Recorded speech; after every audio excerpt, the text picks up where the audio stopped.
За бид бүтээгдэхүүнээ оруулсан байгаа. За нөгөө талаас баталгаажуулсан байгаа. Админаас. За тэгэхээр энэ approved болчихж байгаа гэсэн үг. Энэ бүтээгдэхүүн өөрөө баталгаажчихлаа гэсэн үг. За одоо бид хяналтын самбар дээр орж нэг бүтээгдэхүүн орж ирсэн байна.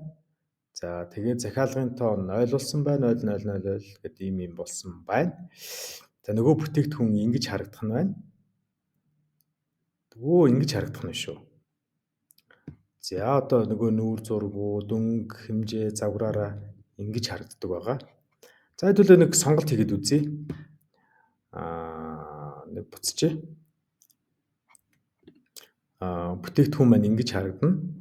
За нөгөө дэлгүүрт маань өөрөө энэ Artom Store гэдэг дэлгүүрийн логогоо ингэж оруулсан учраас логогоо оруулна. За дэлгүүрээр хэдүүлээ зочилж үзье.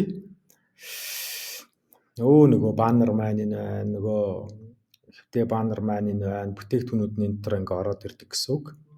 За тэгээ бид нөгөө Facebook пэйж олбсон байгаа ганцхан. Тэгэхээр пэйж рүүгээ ингээд үсэрчдэг гэсэн үг тийм ээ. За Instagram-аа холбож болно, бүх мэдээлэл холбож болно. За Gibson руу ороод үзэхээр 095-тай 125-тай гэдэг. Одоо ингээд сонголтууд нөгөө бид нар Gibson автангийн урт зузаан ингээ харагдаж байгаа гэсэн үг байхгүй. Тэгэхээр одоо ягаан цагаан окей 095-тай 19000 за 095-тай нөттэй үнэн 26000 23100 гэдэг ингээ харагдчихдаг гэсэн үг. За ингээд танай дэлгүүрлөө хэрэглэгч ингээ мессеж бичиж болдог.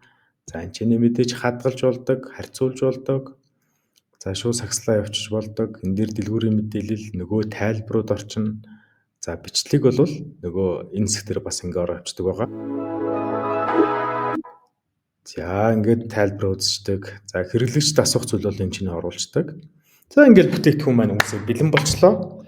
Тэгэхээр юуг анхаарах уу гэхээр эхлээ бүтээгдэхүүнээ бүгдийн зураг мөрөг оруулах английн сонгоол бүгдийг нь оруулаад бай. Дараа нь нэгээр нь апдейт хийгээл, өнгийн апдейт хийгээл ингээд бүтээгдэхүүн маань ороод бэлэн болчихно шүү. Тэгэхээр та бүхнийг суугатаа бүх бүтээгдэхүүнүүдэд зураггүй бүгд нь оруулчих. Аажмаар апдейт хийгээ явчихаа гэдэг гол санааг та бүхэндээ хүргэлээ. За ийм л дэлгүүр үүсгэх юм л амархан байна. Тэгээд 100 бүтээгдэхүүн, 200 бүтээгдэхүүн үүсгэх бол нэг 2-3 цагийн л асуудал дөө.